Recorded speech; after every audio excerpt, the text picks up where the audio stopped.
तो कैसे हैं आप सभी लोग। एक बार फिर से वेलकम है आपका मेरे YouTube channel study with Yogesh में। हम लोगों ने कल लास्ट सेशन में पॉलिटी की क्लास देखी थी, फंडामेंटल राइट यानी मूल अधिकार हम लोग देख रहे थे।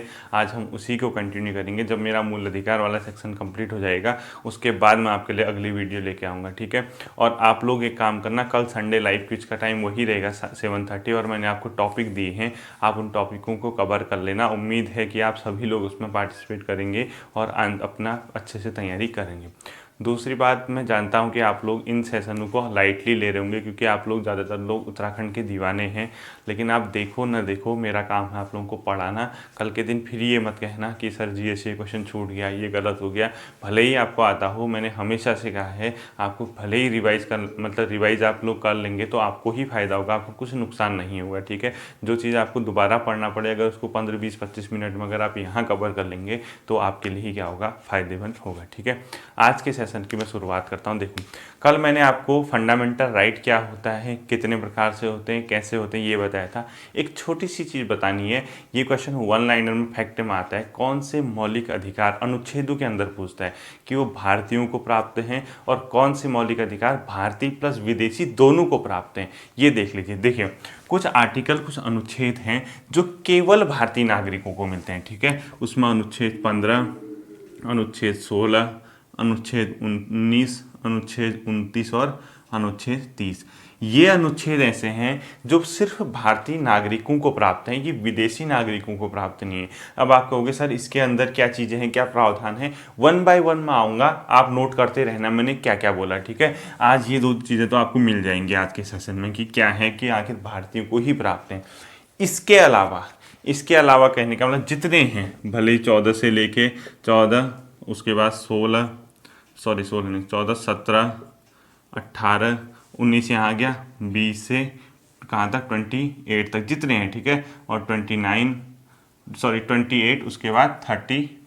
ये जो है बाकी जो फंडामेंटल राइट है वो सभी को प्राप्त हैं, यानी सभी का मतलब ये है भारतीय नागरिक भी, विदेशी नागरिक भी। अब बताइए, हमारे देश की सीमा है, क्या इसके अंदर विदेशी नहीं आते होंगे? बिल्कुल आते होंगे, चाहे पर्यटक के रूप में आए, कुछ भी आए, वो यहाँ बसते भी हैं, कुछ समय रहते भी हैं। तो भारतीयों को सिर्फ 15, केवल भारतीयों को 15, 16, 19, 29 और 30 ये अनुच्छेदों के अंदर जो जो प्रावधान है, इन मौलिक अधिकारों को सिर्फ भारतीयों को दिया जाता है। इसके अलावा जो भी हैं वो भारतीय प्लस विदेशी, ठीक है। यानी अन्य क्या हैं, अन्य इसके अलावा, ठीक है, इनके अलावा जो अन्य मौलिक अधिकार हैं वो किसको दिया जाता है, भारतीय प्लस विदेशी, ठीक है। अब आप कहोगे सर क्वेश्चन कैसे पूछेगा, क्वेश्चन मैं बताता हूँ। देखो, क्वेश्चन देगा निम्नलिखित में से कौन सा मौलिक अधिकार केवल भारतीय नागरिकों को प्राप्त है। Option 15, option 22, option 23, option 28।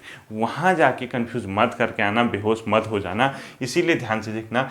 ये जो मौलिक अधिकार हैं केवल भारतीयों को प्राप्त हैं, 14 से मतलब 15, 16, 19, 29, 30, बाकी जो मौलिक अधिकार है वो सबको प्राप्त है, भारतीय प्लस विदेशी, ठीक है। अब हम इसमें आते हैं। देखिए, जब मैंने कल आपको राज्य की परिभाषा बताई थी, राज्य को कैसे डिफाइन किया गया है, उसके अलावा मैंने आर्टिकल 13 बताया था कि कोई भी ऐसा कानून नहीं बनाया जाएगा जो मौलिक अधिकारों का अल्पीकरण करे या मौलिक अधिकारों को न्यून करे। अगर ऐसा बनाया जाता है, न्यायपालिका उसको शून्य घोषित कर देगी, अवैध घोषित कर देगी, ठीक है। उससे आगे हम आर्टिकल 14 देखते हैं। देखिए, आज हम देखेंगे सबसे पहले समानता का मौलिक अधिकार क्या है, समानता, ठीक है, का मौलिक अधिकार। यानी समानता का मौलिक अधिकार आखिर क्या होता है। देखिए, ये जो समानता का मौलिक अधिकार है ये अनुच्छेद 14 से लेके 18 तक इसको क्या कर रखा है, वर्णित कर रखा है, ठीक है। मैंने कल लिखाया था आर्टिकल 14 से लेकर आर्टिकल 18 तक किस चीज़ का वर्णन किया गया भारतीय संविधान में,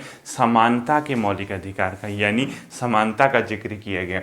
अब हम वन बाय वन देखेंगे कि 14 में क्या है, 15 में क्या है, 16 में क्या है, 17 में क्या है और 18 में क्या है। आप लोगों को मैं ये बता दूंगा कौन सा आर्टिकल इंपॉर्टेंट है, कौन से आर्टिकल से आपको क्वेश्चन पूछता है, और जरूरी नहीं है कि आर्टिकल का नाम पूछेगा, आपसे कॉन्सेप्ट भी पूछ सकता है, ठीक है। तो हम आज से की शुरुआत करते हैं। देखिए, सबसे पहले आता है अनुच्छेद 14 यानी आर्टिकल नंबर 14, ठीक है। आर्टिकल 14 क्या कहता है भारतीय संविधान में, आर्टिकल 14 के बारे में जब आप पढ़ोगे, आर्टिकल 14 बताता है विधि के समक्ष समानता, यानी विधि का शासन होगा, कानून का संरक्षण समान रूप से मिलेगा। आर्टिकल 14 की जहाँ तक बात आती है, कानून के समक्ष समानता, यानी विधि के समक्ष सब समान होंगे और कानून का सबको समान संरक्षण मिलेगा। देखो अभी बताता हूँ, आर्टिकल 14 दो बातों को कहते हैं। एक तो क्या कहता है, विधि के समक्ष समानता, विधि के समक्ष, देखो प्यार से समझना, हर एक कॉन्सेप्ट को समझना, ठीक है। विधि के समक्ष समानता, दोनों को बताता हूँ आपको क्या होता है, ठीक है। दूसरा, कानून या विधि जो भी कहता है, ठीक है, कानून का समान संरक्षण, कानून या विधि जो है एक ही चीज होती है, ठीक है, का समान संरक्षण, कानून का समान संरक्षण। अब देखिए ये होता गया है विधि के समक्ष पहले अगर आपसे पूछता है आर्टिकल 14 में किस चीज का वर्णन किया गया है, आप क्या कहो, विधि के समक्ष समानता, ठीक है, या कानून का समान संरक्षण। अब देखिए आप लोग मूवी, कोर्ट वोट तो चक्कर नहीं पड़े, भगवान करे आप लोगों का, आप लोगों ने मूवी वगैरह में एक चीज़ देखी होगी, एक महिला हाथ में तराजू लेके खड़ी रहती है और उसके आंखों में पट्टी रहती है, वही कानून है। उसको उस पट्टी का ये मतलब है, उसकी आंख बंद रहने का, ये तराजू पकड़ के इसका ये मतलब है, उसको ये कोई नहीं, उसको ये नहीं जानती कि उसके सामने खड़ा कौन है, यानी वो कानून है, उसके मतलब कोई नहीं। आप राष्ट्रपति हैं, राज्यपाल हैं, मुख्यमंत्री हैं, प्रधानमंत्री हैं, गरीब हैं, अमीर हैं, किसी भी जाति के हैं, किसी भी वंश के हैं, किसी भी धर्म के हैं, इससे कोई मतलब नहीं। गलती की तो थप्पड़ पड़ेगा, यानी कानून का डंडा आप पे पड़ेगा। कानून अंधा होता है, इसीलिए कहते हैं कानून क्या है, कानून ने तो आंखों में पट्टी बांध रखी है। अगर आपने गलती की, आपको ये नहीं देखेगा कि वो आप कौन हैं, आपको कानून के अकॉर्डिंग सजा दी जाएगी, यानी विधि के समक्ष सब समान होंगे। आपके काली पट्टी लगाने का यही संकेत है, आप मेरे सामने कौन है मैं नहीं देखूंगा, आप जो आपने गलती किया तो आपको सजा मिलेगी, ठीक है। यानी विधि के समक्ष क्या होंगे, सब समान होंगे, कानून सबके लिए समान होगा, अमीर गरीब कुछ इससे कोई लिंग नहीं, किस जाति धर्म लिंग वंश कुछ हो, इससे कोई लिंक नहीं है। आपने गलती की, आपको सजा मिलेगी, यानी विधि के समक्ष समानता है, कानून के समक्ष हर कोई क्या होगा, समान होगा। अब देखिए ये जो कॉन्सेप्ट लिया गया है यूनाइटेड किंगडम से लिया गया है, ठीक है। कहाँ से लिए गए, यूके, यूनाइटेड किंगडम, यानी ब्रिटेन के संविधान से, यानी ब्रिटेन से हमने इसको ले रखा है, ठीक है। कहाँ से लिखा है, ब्रिटेन। अगर आपसे पूछता है विधि के समक्ष समानता किस अनुच्छेद में वर्णित है, आप कहोगे 14। आपसे पूछता है विधि के समक्ष समानता किस देश से हमने प्रभावित हुए हैं, आप कहोगे ब्रिटेन, ठीक है। इस प्रकार से आपका क्या होगा, आंसर आएगा। यानी ये सब चीज़ें क्या बताता है, विधि के शासन को बताता है। क्या बताता है, विधि के शासन को, यानी विधि के शासन को बताएगा, यानी विधि का शासन, ठीक है। और एक बहुत बड़े आपका दार्शनिक भी कह सकते हैं, या ये क्या कहते हैं, अर्थशास्त्री वगैरह जो भी कहते हैं, डाइसी उनका नाम था, उन्होंने ही सबसे पहले विधि के शासन के बारे में कुछ चीज़ें बताई थी, ठीक है। डाइसी उनका नाम था, क्या था, डाइसी, ठीक। इन्होंने ही विधि के शासन के लिए क्या दिया था, एक अच्छा खासा कॉन्सेप्ट दिया था। अब देखिए विधि के समक्ष समानता, हर कोई समान है, ठीक है, अमीर गरीब ऊंच नीच इससे कोई मतलब नहीं। ये हमने कहाँ से लिया है, यूके यानी ब्रिटेन से लिया है। दूसरा, कानून का समान संरक्षण। अब इसका मतलब क्या होता है, पहली चीज समझिए, ये यहाँ का कॉन्सेप्ट नहीं है, ये है यूएसए का, यूनाइटेड स्टेट ऑफ अमेरिका।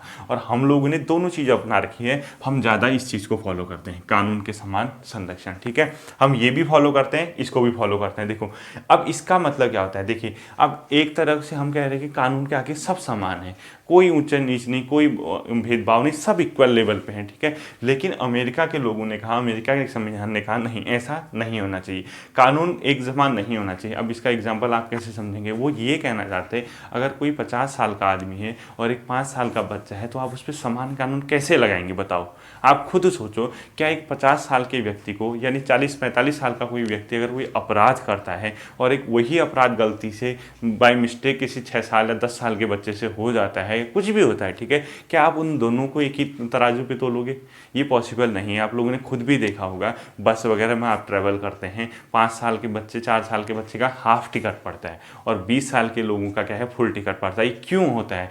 ये इसीलिए होता है, कानून का थोड़ा बहुत संरक्षण दिया जाता है। संरक्षण मतलब कानून आपको थोड़ा सा क्या करेगा, ढिलाई भी दे सकता है, आपको अपना संरक्षण देगा, ठीक है। तो ये जो कॉन्सेप्ट है यूएसए से लिया है। दूसरी चीज़ आप लोगों ने देखा होगा कि महिलाओं को भारत में फांसी नहीं दी जाती। कभी सुना आपने किसी महिला को फांसी दी? नहीं दी जाती। पुरुषों को तो मिल जाती सेम अपराध के लिए। ये संरक्षण दिया गया है, यानी समाज में कुछ लोगों को एक प्रकार से डिफ्रेंशिएट किया गया है, थोड़ा सा ढिलाई दे रखी है, वो इसी वजह से दे रखी है। एक प्राकृतिक न्याय आपका मतलब ये समझ के चलिए समाज को बैलेंस करने के लिए ये सब चीज़ किया है, ठीक है।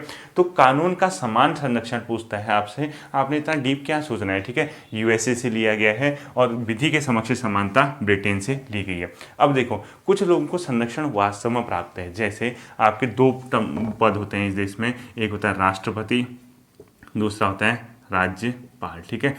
इन लोगों के जैसे संरक्षण प्राप्त है। कैसा संरक्षण प्राप्त है? देखो जब ये अपने पद पे होंगे तो इन पे किसी भी प्रकार के न्यायालय में कोई भी क्या कहता है मुकदमा नहीं चल सकता है। आप इनके पद के दौरान इनने क्या निर्णय लिया, क्या किया, कुछ किया, न दीवानी मामले न फौजदारी मामले वगैरह कुछ नहीं चलते। हाँ कुछ हद तक दीवानी मामले चल सकते हैं, लेकिन उससे पहले भी 2 महीने से पहले तक इसको क्या करना पड़ा है, मतलब आप सूचित करोगे चला रहे। वैसे इनके पद में रहते हुए इन लोगों को किसी भी प्रकार की क्या है आपकी सजा नहीं सुनाई दे सकती है, कोई भी मुकदमा नहीं सुनाया जा सकता है, ठीक। अब देखिए संविधान निर्माता कितना चालाकी से किया। आप लोगों को जानते हैं राष्ट्रपति वगैरह को मृत्यु दंड को या किसी के दंड को क्षमा करने का अधिकार है आर्टिकल 71 में, ठीक है। यानी आर्टिकल 71 क्या कहता है, जो राष्ट्रपति वगैरह होते हैं ये किसी की जो 71 72 जो भी है इसको देख लेना आप, ठीक है। आर्टिकल 72 संभवतः है, ठीक है। 72 71 जो भी है, यहाँ पे मैं आर्टिकल कंफर्म नहीं हूँ, शायद 72 है, मैं अगले आपको बता दूंगा। देखो इसमें राष्ट्रपति वगैरह को क्या है, किसी के मतलब आप कोई अपराध कर रहे हैं उसको क्षमा करने का अधिकार है। बताइए अगर आप राष्ट्रपति पे मुकदमा चला देते हैं, सपोज किसी न्यायालय ने दंड सुना दिया, वो क्या कर देगा, इस 72 का प्रयोग करके मैं अपने सारे मतलब जितने मुकदमे चला रखे हैं अपने सारे मुकदमों को क्षमा करता हूँ, बस क्या फर्क पड़ता है। देखिए इसीलिए संविधान निर्माताओं ने क्या कर रखा है, इन पदों को, यही शक्ति इसी प्रकार की राज्यपाल को भी है। तो संविधान निर्माताओं ने क्या किया, इन पदों को इनके पद पे रहते हुए किसी भी प्रकार के मामले यानी मुकदमे नहीं चलाए जाएंगे राष्ट्रपति या राज्यपाल इन पे, ठीक है। वो इसीलिए चलाया गया। हाँ अगर ये पद से चले गए, पद छोड़ दिया, उसके बाद इन पे कुछ हद तक मामले चलाए जा सकते हैं, ठीक है। तो आपको आर्टिकल 14 याद रखना है, विधि का शासन है जिसके अंदर विधि के समक्ष सब समान होंगे। यूनाइटेड किंगडम ब्रिटेन से हमने लिया है। दूसरा कानून का समान संरक्षण, कानून सबको संरक्षण भी देगा, ठीक है। आप इस कॉन्सेप्ट को इतना ग्रुप सी वगैरह लेवल पे इतना जानने की जरूरत नहीं है। आप लोगों को ये पता होना चाहिए कानून का समान संरक्षण यूएसए से लिया गया और हमारे देश में राष्ट्रपति और राज्यपाल को इनके पद के दौरान यानी जब ये सत्ता पे रहते हैं किसी भी प्रकार का मुकदमा नहीं चलाया जाता है, ठीक है। तो ये तो था आर्टिकल 14, ठीक। उम्मीद है आपको समझ में आया होगा। अगला देखिए आर्टिकल नंबर 15, ये क्या होता है। आर्टिकल आता है 15 और मैंने अभी जब बताया था इसमें मैंने कहा था केवल भारतीयों को, तो ये आर्टिकल 15 भी था, ठीक है। आर्टिकल 15 कहता है कुछ आधारों पर विभेद का प्रतिषेध करता है, यानी आप किसी को भी केवल, किसी भी व्यक्ति को केवल किसके आधार पे, जाति, धर्म, वंश, लिंग या जन्म स्थान, ठीक है, या जन्म स्थान, इस आधार पे किसी भी, केवल इस आधार पे आप विभेद नहीं करोगे। अन्य आधार अगर इसमें शामिल है तब तो आप विभेद कर सकते हो, लेकिन केवल अगर किसी की जाति के आधार पे आप उसके साथ विभेद कर रहे हो, केवल वो इस धर्म का है, पर्टिकुलर धर्म, उसके साथ विभेद कर रहे हो, केवल वो इस वंश का इसके साथ विभेद कर रहे हो, या इसको महिला पुरुष वाली बात है लिंग के आधार पे, या वो जन्म स्थान यानी बिहार में है तो उसके साथ भेदभाव करो, पंजाब का है तो उसके साथ भेदभाव करो। तो हमारा संविधान क्या कहता है, किसी भी व्यक्ति को केवल जाति, धर्म, वंश, लिंग या जन्म स्थान के आधार पर आप विभेद नहीं कर सकते हैं। आप उसका प्रतिषेध मतलब आपको विभेद करने से रोकना होगा। आप इन आधारों पे किसी के साथ क्या नहीं करोगे, भेदभाव नहीं करोगे। कौन, राज्य, ठीक है। यानी राज्य को, अब इसमें केवल शब्द का अर्थ क्या है, देखो केवल का अर्थ है केवल इसके आधार पे नहीं हो जाएगा। हाँ इसके साथ अगर कोई और चीजें जुड़ी हैं, अब ये नहीं कि जाति इस जाति का है, पर्टिकुलर जाति उसके साथ भेदभाव करो या उसको सार्वजनिक स्थानों पर ना आने दो, होटलों पे, तालाबों पे, कुओं पे, स्नान घाट पे, इस जगह पे जाने से या पार्कों में जाने से रोको, तो आपको क्या करेगा, दंड दिया जाएगा सरकार के द्वारा या राज्य के द्वारा, या राज्य ऐसा करता है तो संविधान उसको क्या करेगा, दंड देगा, मतलब न्यायालय द्वारा उसको अपराधी मतलब सुनाया जाएगा, ठीक है। तो आर्टिकल 15 कहता है आप किसी के साथ केवल जाति, धर्म, वंश, लिंग या जन्म के आधार पर विभेद नहीं कर सकते। जाति समझ गए, धर्म पर्टिकुलर। अब वंश किसी के समझ में नहीं आ रहा है। वंश देखिए क्या होता है, जैसे हम लोग ब्रिटेन के अधीन थे, अब जब संविधान बना ये तो 1950 के आसपास बन रहा था, तो वंश का मतलब बहुत अलग अलग वंश के यहाँ पे लोग लोग रहते थे। जैसे आप लोगों ने सुना होगा सिंधिया राजवंश था, जो सिंधिया वंश था, जैसे ग्वालियर वगैरह के एमपी वगैरह में सिंधिया, जो अभी ज्योतिराव सिंधिया वगैरह भी आप लोगों ने देखते होंगे। इन लोगों ने क्या किया था, 1857 की क्रांति के दौरान बहुत से लोग अंग्रेजों को समर्थन देते थे, चाहे वो अब हैदराबाद के कुछ पर्टिकुलर धर्म के जो परिवार थे या ये सिंधिया वंश के लोग थे। इन लोगों ने क्या किया था, अंग्रेजों को कुछ हद तक सहायता भी दी थी। अब तो देश आज़ाद हो गया, अब आप ये थोड़ा ना कहोगे कि आपका वंशज, आप इस वंश के हैं जिनने अंग्रेजों को सहायता दी थी इसलिए आपके साथ भेदभाव किया जाएगा, ऐसा नहीं होगा। ठीक है, यानी वंश के आधार पर और लिंग, या महिला हैं तो आपको ये अधिकार नहीं, पुरुष हैं तो ये नहीं, तो या जन्म स्थान बिहारी हैं, छत्तीसगढ़ी हैं या उत्तर प्रदेश के हैं तो आपके साथ विभेद नहीं किया जाएगा। अब देखिए इसी में कॉन्सेप्ट आता है आरक्षण का। ठीक है, दो चीज़ें मैं आपको यहाँ पे समझाऊंगा। देखिए अब क्या संविधान क्या कहते हैं, राज्य को किसी के साथ पॉजिटिव आधार पे भेदभाव करने का अधिकार है, यानी वो पॉजिटिव क्या कर सकता है, डिस्क्रिमिनेशन कर सकता है, सकारात्मक भेदभाव किसी के साथ कर सकता है। अब आप कहोगे सर ये सकारात्मक या पॉजिटिव डिस्क्रिमिनेशन क्या होता है, ये है पॉजिटिव, यानी पॉजिटिव सकारात्मक। ठीक है, सकारात्मक भेदभाव। ठीक है, अब ये बताता हूँ क्या होता है। देखो इस आधार पे किसी के साथ भेदभाव किया जा सकता है। ठीक है, आप कहोगे सर ये सकारात्मक भेदभाव क्या होता है। देखिए अब सपोज युद्ध चला या लड़ाई होगी बॉर्डर पे, अब बताओ बॉर्डर पे क्या बच्चों को भेजोगे 10 साल 15 साल, कोई ये कहेगा कि मैं भी यहाँ जाता हूँ युद्ध में, या महिलाओं को भेजोगे उस टाइम महिलाएं, अब क्यों महिलाओं को नहीं भेजोगे उस टाइम, ये नहीं कहोगे कि लिंग के आधार पर भेदभाव कर दिया आपने, पुरुषों को भेज रहे हो युद्ध में, महिलाओं को नहीं भेजा जा रहा है। आप जानते हैं बायोलॉजिकली महिलाएं थोड़ी सी क्या होती है, कमज़ोर होती हैं, वो शारीरिक रूप से कमज़ोर की बात कही गई है, वैसे नहीं कही गई। ठीक है, बायोलॉजिकली आप सब लोग जानते हैं।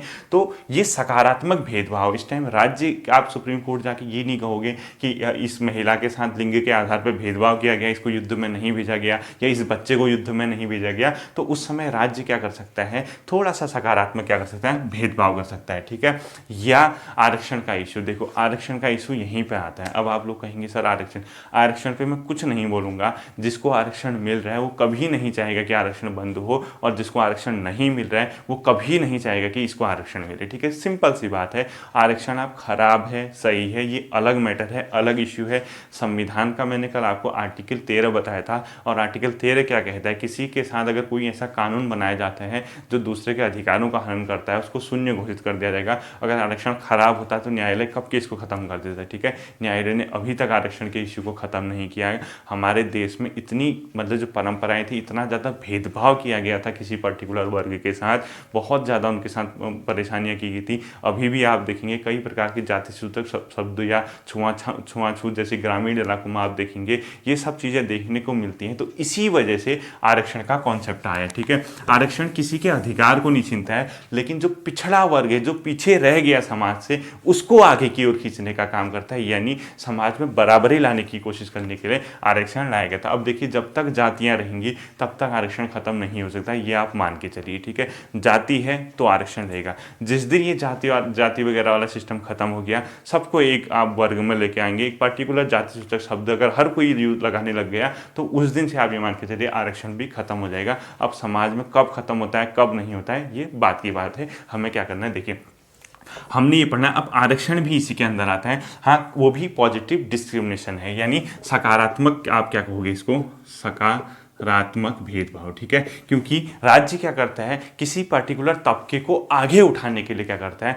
इसको थोड़ा सा संरक्षण देता है, थोड़ा सा इसको आरक्षण देता है। अब आरक्षण देने का मतलब कहाँ इसको आरक्षण देता है, जैसे देखो महिलाएं होगी और बच्चे हो गए, इनको विशेष अधिकार दिए गए। जैसे आपने देखा होगा पंचायतों वगैरह में महिलाओं को आरक्षण दिया गया ताकि महिलाओं का सशक्तिकरण हो सके, महिलाएं आगे आ सके। बच्चों के लिए क्या है, मुफ्त शिक्षा, आप पढ़ते होंगे, मुफ्त शिक्षा का प्रावधान किया गया। 6 से 14 साल के बच्चों के जो भी है वो बच्चों को आगे लाने के लिए उनको थोड़ा सा कह दिया गया, छोड़ दिया गया। इसके अलावा जैसे कोई वर्ग SC ST वर्ग है उन लोगों को, या कोई छात्र हैं उन लोगों को, मतलब SC ST वर्ग को विधानसभाओं में भी आपको देखेंगे आरक्षण दिया गया है। ये क्या है, सकारात्मक आपका भेदभाव है। या उन शिक्षण संस्थानों में जहाँ पे जो SC ST या पिछड़े वर्ग के जो बच्चे होते हैं उन लोगों को क्या दिया गया, मतलब फीस वगैरह में छूट दे रखी है ताकि वो वहाँ शामिल हो सके। ठीक है, वो एक प्रकार का सकारात्मक क्या है, परिभेदभाव है। तो आर्टिकल 15 क्या कहता है, जाति धर्म वंश लिंग और जन्म स्थान के आधार पर आप भेदभाव नहीं करोगे। हाँ, अगर राज्य को लगता है तो वो सकारात्मक भेदभाव कर सकता है। ठीक है, आप इतना समझ चुके हैं। अगला देखिए आर्टिकल नंबर 16, ये क्या कहता है, आर्टिकल 16 कहता है कि लोक नियोजन के विषय में सबको समानता मिलेगी, यानी लोक नियोजन का मतलब है सरकारी सेवाओं में, ठीक है। यानी क्या कहता है, लोक नियोजन के विषय में अवसर की समानता। आपको यही पूछता है कि 16 में क्या है, ठीक है, लोक नियोजन के विषय में अवसर की समानता, ठीक है। ये लोक नियोजन का मतलब सरकारी नौकरी, अवसर की समानता, ठीक। यानी आप ये मान के चलिए जितनी भी सरकारी सेवाओं में जाना चाहेंगे सबको समान अवसर मिलेंगे, उसके साथ किसी आधार पर भेदभाव नहीं किया जाएगा। हाँ, क्वालिफिकेशन रखी जाएगी। अब ये आप ये नहीं कहोगे आप किसी ने रख दिया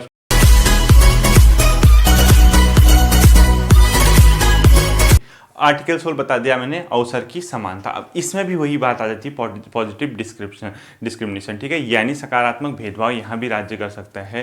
राज्य को अगर लगता है कि शासकीय सेवा में किसी पर्टिकुलर वर्ग का पर्याप्त प्रतिनिधि नहीं है, पर्याप्त प्रतिनिधित्व है, वो क्या कर सकता है, उनको आरक्षण दे सकता है, उनको शासकीय सेवाओं में लाने के लिए, ठीक है। अब आरक्षण याद रखना, भारत में 3 आधार पर दिया जा रहा है, जाति के आधार पर, ठीक, धर्म के आधार पे नहीं दिया जाता, हमेशा याद रखना, ठीक है। एक तो किस आधार पे दिया जाता है, जाति के आधार पे, लिंग के आधार पे, जैसे आप लोगों ने देखा होगा महिलाओं को भी क्या है, आरक्षण है, जाति के आधार पे हो गया, लिंग के आधार पे हो गया, या स्थान के आधार पे। अब आप कहोगे सर स्थान के आधार पे क्या है, जैसे आप देखते होंगे कोई पिछड़े इलाके होते हैं, बैकवर्ड क्लासेज, कोई पर्टिकुलर स्थान वगैरह है वो डेवलप नहीं हो पाते हैं, तो उन लोगों को भी क्या किया जाता है, आरक्षण दिया जाता है, ठीक है। तो आप लोगों को ये याद रखना चाहिए। देखिए अब आर्टिकल 16 के अंदर ही आप लोगों को आरक्षण वगैरह के प्रावधान दिखते हैं, वो अलग इश्यू है। हम लोगों को अभी यहाँ फंडामेंटल राइट पढ़ने हैं, वाद विवाद आप लोगों को, अब देखो डीप क्लासेस जब मैं आप लोगों को पढ़ाऊंगा, आप लोग कहेंगे कि हम लोगों को सर पूरा डीप स्टडी भी करनी है, तब मैं आपको पढ़ाऊंगा। अभी आपके एग्जाम के हिसाब से मैं इसको देख रहा हूँ, ठीक है। आपको आर्टिकल 16 क्या रखना है,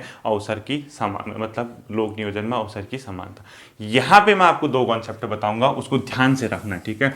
एक मैं आपको बताऊंगा मंडल आयोग, क्या बताऊंगा, मंडल आयोग। अब देखिए जहां आरक्षण का इशू चल रहा था, आरक्षण की बात चल रही थी, वहीं मंडल आयोग का भी गठन किया गया। इस मंडल आयोग का गठन बीपी मंडल की अध्यक्षता में किया गया था, बीपी मंडल 1979 में, ठीक है। और इसका जो गठन किया गया वो मोरारजी देसाई की सरकार ने किया। उस टाइम भारत के प्रधानमंत्री कौन थे, मोरारजी देसाई, ठीक है, याद रखना है इस चीज़ को, मोरारजी देसाई। और बीपी मंडल जो था वो दूसरा पिछड़ा वर्ग आयोग था, यानी सेकंड बैकवर्ड आयोग, ठीक है। ये कौन था, दूसरा पिछड़ा वर्ग आयोग, दूसरा पिछड़ा, याद रखना इसको, ठीक है, वर्ग आयोग, वर्ग आयोग, ठीक। अब देखिए जहां आरक्षण वगैरह की बात चल रही थी, आप लोगों को पता होगा 50% से ऊपर आरक्षण नहीं हो सकता है, सुप्रीम कोर्ट का निर्णय है। अब देखिए मंडल आयोग का गठन 1979 में किया गया था। मोरारजी देसाई उस टाइम भारत के प्रधानमंत्री थे और बीपी मंडल इसके अध्यक्ष थे। और इसका जो गठन किया गया था वो इस चीज़ के लिए किया गया था, जो बैकवर्ड क्लासेज होते हैं, यानी जो पिछड़ा वर्ग है, उनको शासकीय सेवाओं में पर्याप्त प्रतिनिधित्व है नहीं है, होना चाहिए, तो कैसे इसको आगे लेके आए, इस चीज़ के लिए किसका गठन किया गया था, मंडल आयोग का, ठीक है। आप लोगों को पता होना चाहिए। तो जो इसने अपनी रिपोर्ट सौंपी थी 1980 में, इसने क्या की थी, अपनी रिपोर्ट सौंपी थी, ठीक है। रिपोर्ट में इसने क्या कहा, जो पिछड़ा वर्ग है, ओबीसी आप जिसको कहते हैं, बैकवर्ड क्लासेज हैं, उनको शासकीय सेवाओं में कितना % आरक्षण होना चाहिए, 27% इसने आरक्षण की सिफारिश की थी, ठीक है। जो आप लोग देखते होंगे ओबीसी वर्ग को 27% आरक्षण है, वो मंडल आयोग की ही देन है कि 1979 में उसका गठन किया, 80 में उसने रिपोर्ट सौंपी और उसने क्या कहा, शासकीय सेवाओं में 27% इनको आरक्षण होना चाहिए। तो 80 के दशक में तो ये बात बंद कर दी थी, लेकिन 90 जब आया, तो जब चुनाव का समय आया, तो जो आपका नरसिम्हा राव वगैरह, इनसे पहले चौधरी जी वगैरह, इन लोगों ने जब भी किया उसको छोड़ दो, तो शासकीय सेवाओं में 27% क्या कर दिया, आरक्षण किसके लिए कर दिया, ओबीसी के लिए किया, 90 के दशक में किया, ठीक है। तो अभी कितना है, 27% है। लेकिन जब 50% की सीमा के आसपास ही पहुंच गया, सुप्रीम कोर्ट ने वहाँ पे एक और कॉन्सेप्ट दिया, उसको मैं आपको बताता हूँ, उसको बोलते हैं क्रीमी लेयर, ठीक है। क्या बोलते हैं उसको, क्रीमी लेयर, क्रीमी। अब मैं आपको आरक्षण नहीं पढ़ा रहा हूँ, ये आरक्षण टॉपिक नहीं है, मैं खाली एक हिंट दे रहा हूँ, ठीक है। जब आरक्षण टॉपिक पढ़ाना होगा तो अलग बात है। देखिए सुप्रीम कोर्ट ने क्रीमी लेयर का कॉन्सेप्ट दिया। क्रीमी लेयर क्या होता है, क्रीम की लेयर दूध उबालते हैं, गर्म करते हैं, ऊपर ऊपर की लेयर जो होती है क्रीम की लेयर होती है, यानी क्रीम की लेयर अपने आप में किसी भी तबके का संपन्न वर्ग को इंडिकेट करता है। ठीक है, ये क्वेश्चन पूछता है आप लोगों से क्रीमी लेयर से आप क्या समझते हैं इस टाइप से। ठीक है, नाम से ही लग रहा है, क्रीमी यानी क्रीम, लेयर मानी उसकी परत। ठीक है, कोई भी ऐसी परत जो क्रीमी है, मतलब किसी भी वर्ग का, किसी भी समाज का एक ऐसा तबका जो उच्च है, ठीक है, यानी जो संपन्न है। तो सुप्रीम कोर्ट ने क्या कहा, अगर आप आरक्षण दे ही रहे हैं तो ठीक है, लेकिन ऐसा तबका पिछड़े वर्ग का, ठीक है, सबके लिए नहीं है, अभी ये नहीं कि SC ST के लिए लगा रहे हो, पिछड़े वर्ग का, ठीक है, किसका, पिछड़े वर्ग का, पिछड़े वर्ग का ऐसा तबका जो अपने आप में क्रीमी लेयर, अभी समझाता हूँ कैसा आता है, उसको उस आरक्षण का लाभ नहीं दिया जाएगा। अब आप होगी सर ये क्रीमी लेयर में कौन शामिल होंगे, कैसे डिफाइन करें।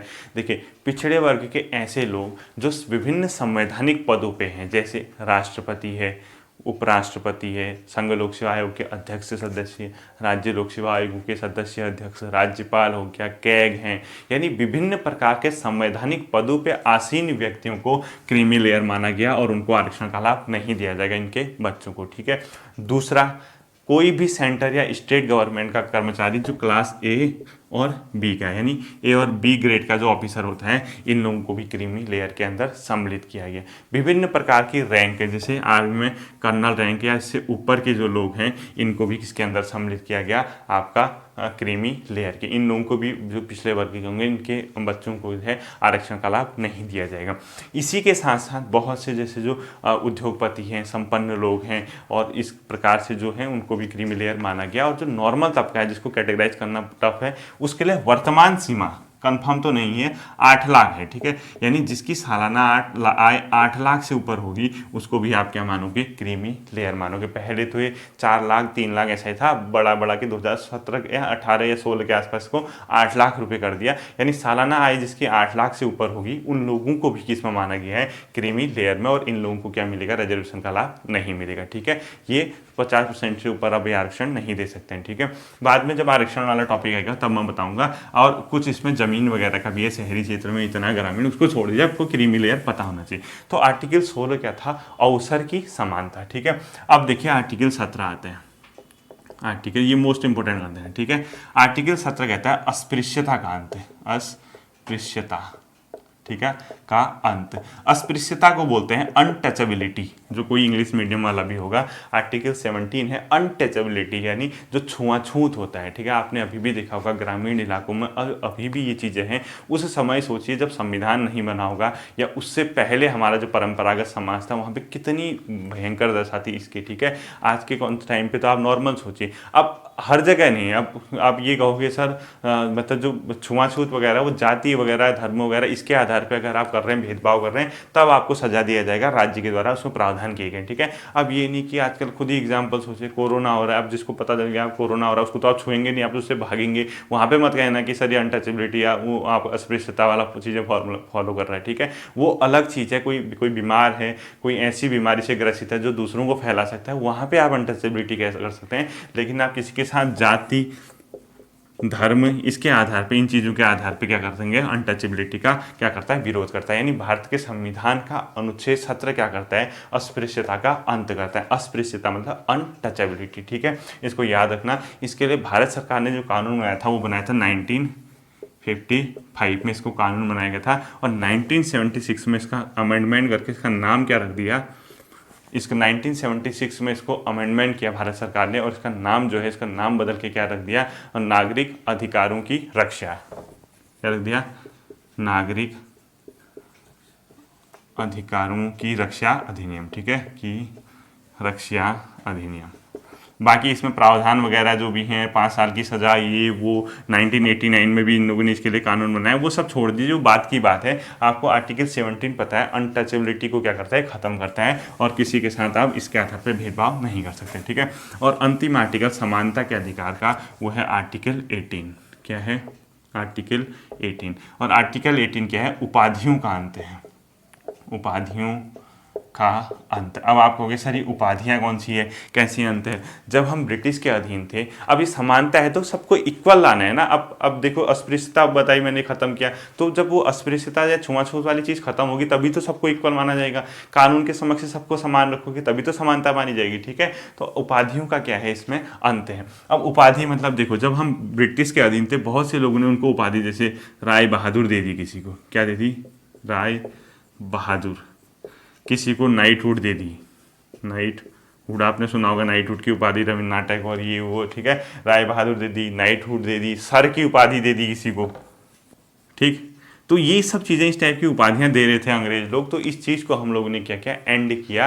किसी को महाराज बोला गया, कुछ बोला गया, इस चीज़ को हमने क्या किया, एंड किया, खत्म किया, और सबको क्या किया, उपाधियों का अंत किया। तो कोई भी व्यक्ति भारत के संविधान के अनुसार उपाधियों को ऐसे नहीं रख सकता है, लेकिन इसके दो अपवाद हैं, और वो अपवाद क्या है, एक तो नेशनल अवार्ड है, ठीक है, नेशनल अवार्ड। अब नेशनल अवार्ड का मतलब जैसे किसी को भारत रत्न मिला, पद्मश्री मिला, पद्म विभूषण मिला, पद्म भूषण, जो भी है, उस नेशनल अवार्ड का वो अपने उसमें सरनेम के रूप में यूज़ नहीं करेगा, बाकी वो उसका यूज़ कर सकता है। दूसरा, एजुकेशन फील्ड में या आर्मी की रैंक है, ठीक है। अब एजुकेशन फील्ड में कोई अपने आप में प्रोफेसर लगाता है, लगा सकते हैं, कोई डॉक्टर लगाता है, लगा सकते हैं, रैंक में कोई कर्नल लगाता है, कोई मेजर लगाता है, ये उपाधियां आप रख सकते हो, यानी नेशनल अवार्ड और एजुकेशन और आर्मी की रैंक को आप लगा सकते हो। बाकी जो उपाधियां हैं उसको क्या कर दिया गया, समाप्त कर दिया। तो आर्टिकल 18 क्या कहता है, उपाधियों का अंत है। तो ये तो आप लोगों की क्या थी आज, समानता, यानी भारत के संविधान में समानता के अधिकार को लेकर मैंने आपको पढ़ा दिया। अब देखिए क्विक रिवाइज कैसे करते हैं।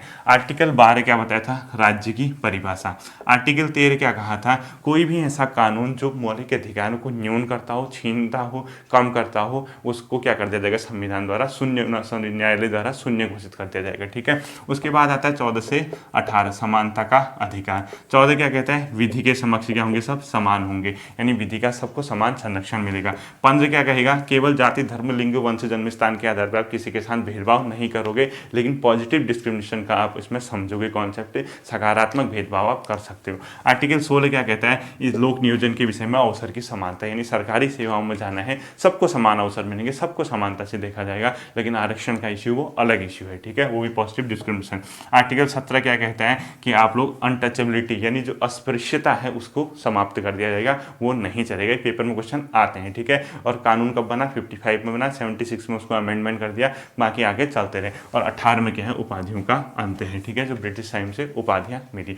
तो आज की क्लास के लिए इतना ही। उम्मीद है आप लोगों को ये समझ आया होगा, आप लोग उसको रिवाइज करेंगे और जीएस में आपके ये वाली चीज़ें होगी। अब इसमें मूल अधिकारों को लेकर 2 क्लासेज और आएंगी, फिर मिलते हैं अगले सेशन में। आप इसको रिवाइज करना, कल संडे क्विज के लिए फिर मिलते हैं 7:30 पे। तब तक के लिए टेक केयर, थैंक यू।